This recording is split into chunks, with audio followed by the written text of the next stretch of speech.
Grâce au logiciel XCRM, vous allez pouvoir optimiser votre service client et donc augmenter à terme votre taux de fidélisation. Admettons qu'un client vous appelle pour vous faire part d'un dysfonctionnement anormal sur un produit que vous lui avez vendu.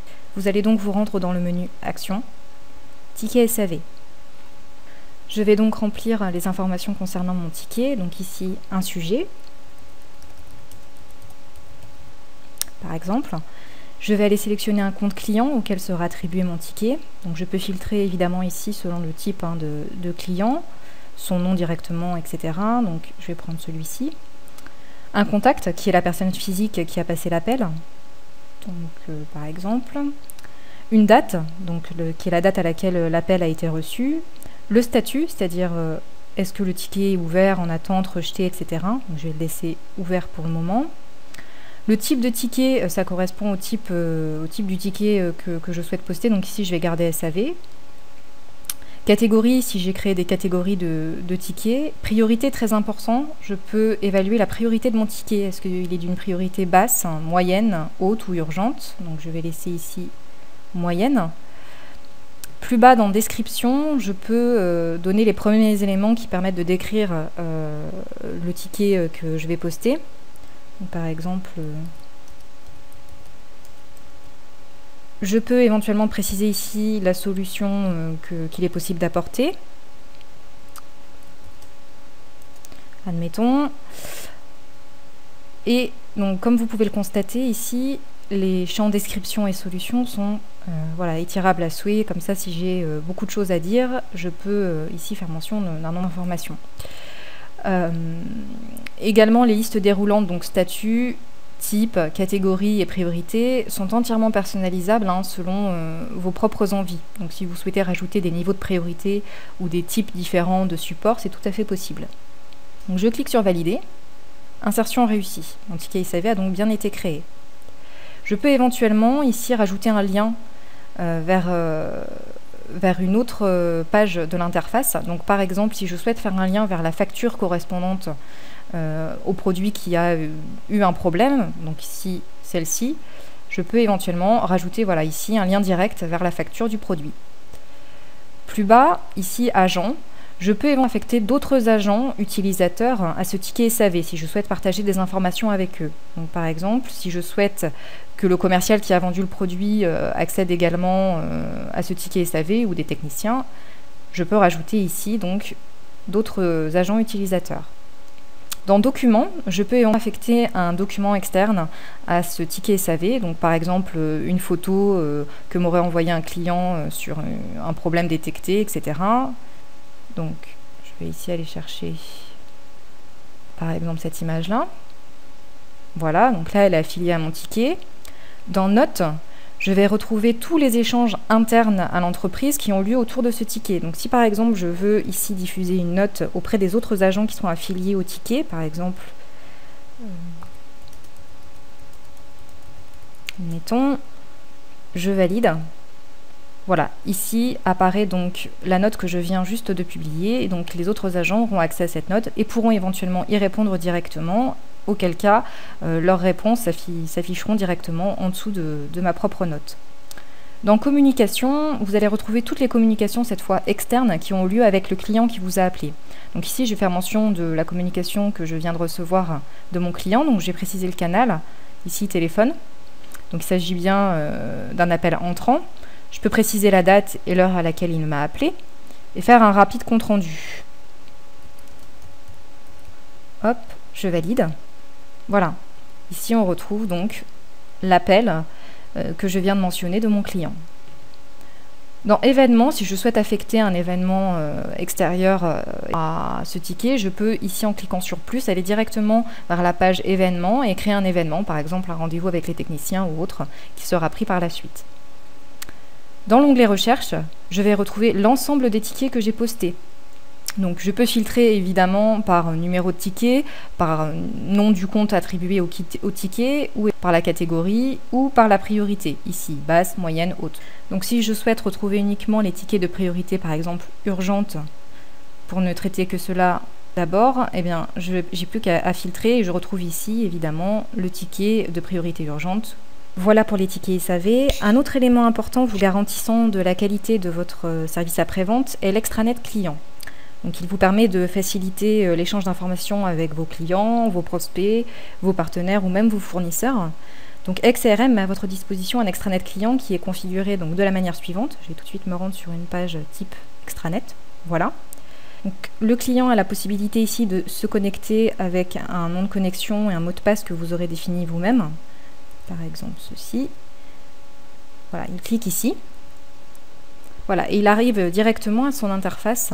Donc ici, nous sommes sur l'accueil. À gauche, ici, vous retrouvez un ensemble d'éléments du menu. Donc, par exemple, News. Donc dans News, je retrouve l'ensemble des informations concernant mon entreprise que je souhaite partager avec mon client. Donc ce peut être des actualités concernant mes produits ou services, ou des communiqués plus généralistes sur l'activité de la société. Donc ici, le client pourra retrouver par exemple une news qui a été créée, qui l'avertit de la fermeture estivale de l'entreprise. Et donc s'il clique ici, il accède aux détails de cette news. Autre élément du menu, la création d'un ticket.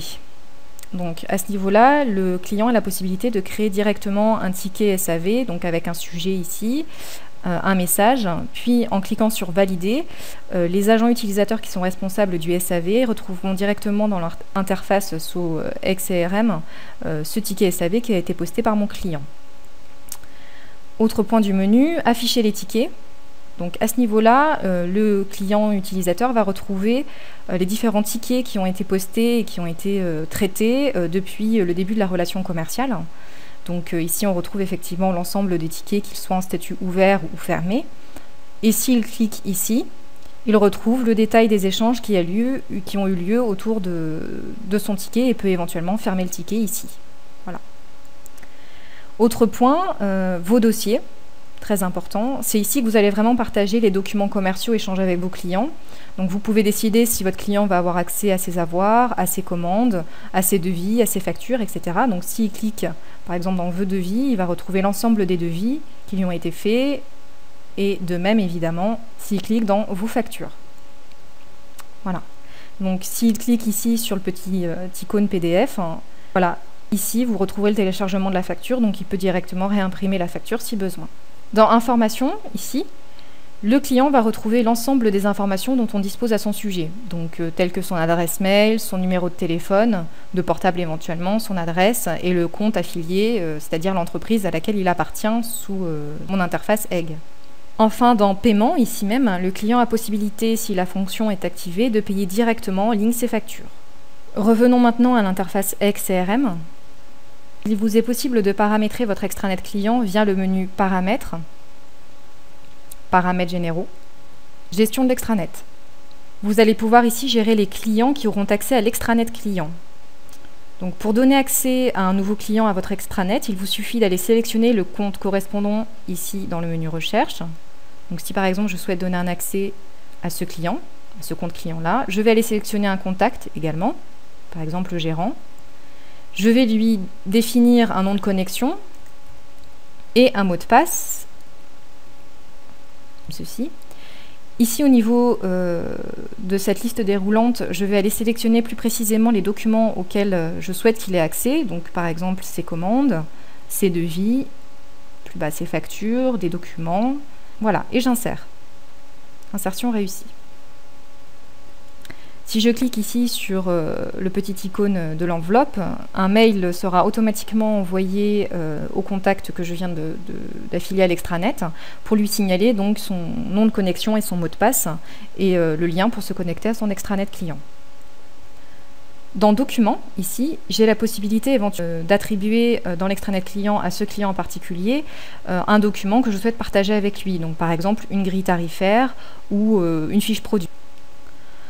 Enfin, dans l'onglet Rechercher ici, je peux avoir accès à l'ensemble des clients auxquels j'ai donné l'accès à mon extranet client.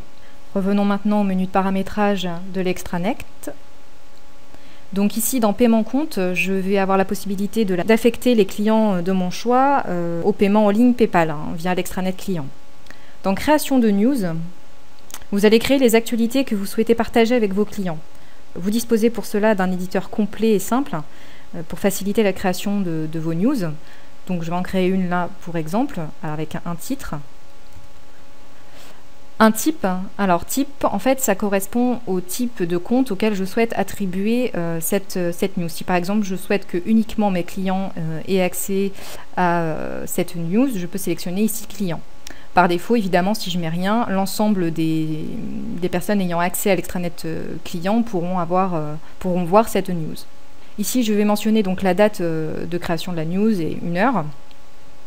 Ici, dans le contenu, je vais créer ma news, voilà, admettons. Et ensuite, je clique sur Insérer. Insertion réussie. Ma news a donc été créée et à présent, l'ensemble des clients qui accèdent à l'extranet client pourront voir cette news.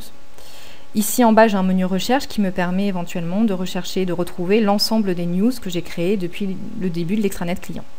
En dernier point, dans les paramètres, vous pouvez ici personnaliser à votre image votre extranet client en rajoutant éventuellement ici donc un logo de connexion à l'extranet client et une bannière qui vous permettra vraiment de mettre à votre image cet extranet.